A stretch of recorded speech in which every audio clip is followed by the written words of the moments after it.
भगवत गीता में श्री कृष्ण ने बताए सफल जीवन के 7 अचूक उपदेश। भगवत गीता के उपदेश में आत्मा का वर्णन। भगवत गीता के उपदेश में एक श्लोक है। गीता के उस श्लोक में भगवान कृष्ण ने मानव शरीर की तुलना शरीर पर पहने कपड़े से की है। ऐसा कपड़ा जिसे आत्मा हर जन्म में बदलती है, अर्थात मानव शरीर आत्मा का अस्थायी वस्त्र है जिसे हर जन्म में बदला जाता है। इसका तात्पर्य यह है कि हमें शरीर से नहीं, उसकी आत्मा से व्यक्ति की पहचान करनी चाहिए।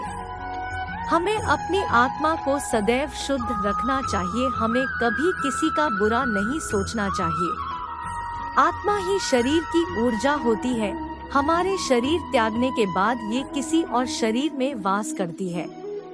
व्यक्ति के मरने के बाद जो रीति रिवाज किए जाते हैं वे सब आत्मा शुद्धि के लिए ही किए जाते हैं।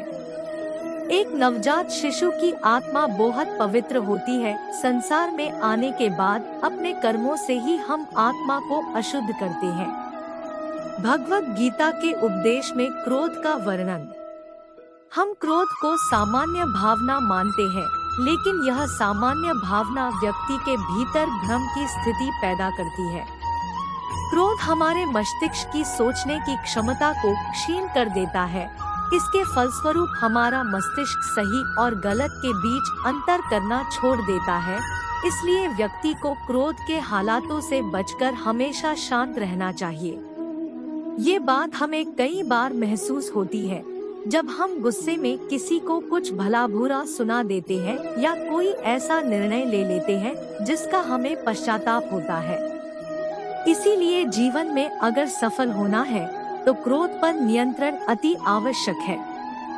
भगवत गीता के उपदेश में अधिकता का वर्णन। हमारे हिंदू शास्त्रों में एक लाइन बहुत ज्यादा प्रचलित है, अति सर्वत्र वर्जिते। किसी भी प्रकार की अधिकता इंसान के लिए घातक सिद्ध होती है। संबंधों में कड़वाहट हो या फिर मधुरता, खुशी हो या गम, हमें कभी भी अति नहीं करनी चाहिए। जीवन में संतुलन बनाए रखना बहुत जरूरी है। इसका एक उदाहरण ये भी है, जब हम कभी एक रोटी भी ज्यादा खा लेते हैं तो हमारा शरीर परेशान होने लगता है। इसी प्रकार जीवन में अत्यधिक पैसा है जाने से भी व्यक्ति के जीवन में घमंड आ जाता है और वो बर्बादी की ओर बढ़ने लगता है।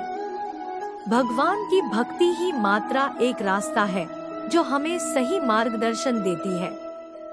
भगवत गीता के उपदेश में स्वार्थ का वर्णन।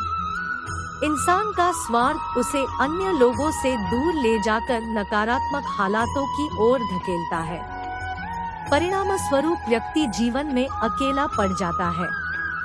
स्वार्थ शीशे में फैली धूल की तरह है, जिसकी वजह से व्यक्ति अपना प्रतिबिंब ही नहीं देख पाता। अगर जीवन में खुशी चाहते हैं तो स्वार्थ को त्याग कर भगवान की भक्ति करें एवं श्री कृष्णा चालीसा का पाठ प्रतिदिन करें। श्री कृष्ण का आशीर्वाद सदैव आपके साथ बना रहे। भगवत गीता के उपदेश में कर्म का फल। भगवत गीता के उपदेश में एक बहुत महत्वपूर्ण बात लिखी हुई है, कर्म करो, फल की चिंता मत करो। इस उपदेश का तात्पर्य है कि जीवन में जो भी काम हम करते हैं उसे निस्वार्थ भाव से करना चाहिए। यदि ऐसा होता है तो एक ना एक दिन हमें उसका फल जरूर मिलता है। ये किसी भी प्रकार का काम हो सकता है, चाहे किसी की सेवा करना, मदद करना, बिजनेस में प्रयास करना या फिर जीवन में किसी बाधा का सामना करना। हमें सब कुछ अपने ईश्वर पर छोड़ देना चाहिए। बस अपने कर्म पर ध्यान देना ही हमारे बस में है। ईश्वर हमेशा अपने मनुष्यों का साथ देता है। आखिर ईश्वर ही है जिसने मनुष्य को बनाया है। जब व्यक्ति इस प्रभावशाली सत्य को स्वीकार कर लेता है तो उसका जीवन पूरी तरह बदल जाता है। इसीलिए कभी भी उसे अपने भविष्य या अतीत की चिंता नहीं करनी चाहिए। इंसान को कभी अपने कर्तव्य से मुंह नहीं मोड़ना चाहिए। उसका जीवन उसके कर्मों के आधार पर ही फल देगा। इसलिए कर्म करने में कभी हिचकना नहीं चाहिए। इंसान को अपनी इच्छाओं को हमेशा नियंत्रण में रखना चाहिए। बिना फल की इच्छा करते हुए अपनी इच्छाओं को नियंत्रित रखकर कर्म करते रहो। निश्चित रूप से आपके सभी कार्य पूर्ण होंगे, बस विश्वास पूर्ण रखें। भगवद गीता के उपदेश में संदेह, शक का वर्णन। संदेह या शक मजबूत रिश्ते को भी खोखला कर देता है। जिज्ञासा होना लाजमी है, लेकिन पूर्ण सत्य की खोज या फिर संदेह की आदत इंसान के दुख का कारण बनती है। व्यक्ति कई बार संदेह में अपने करीबी को भी भला बुरा कह देता है और यही आपसी रंजिश का कारण बन जाता है। हमें कभी भी बात की गहराई जाने बिना किसी पर संदेह नहीं करना चाहिए। मृत्यु ही सत्य है का वर्णन। इस जीवन का मात्र एक ही सत्य है और वो है मृत्यु। भगवद गीता के अनुसार मृत्यु की सत्य है, ये हर व्यक्ति को मालूम होना चाहिए। एक ना एक दिन उसका अंत भी निश्चित है। जब इस बात को हम जानते ही हैं, तो इंसान मौत से डरता क्यों है? जीवन की अटल सच्चाई से भयभीत होना वर्तमान खुशियों को बाधित करता है।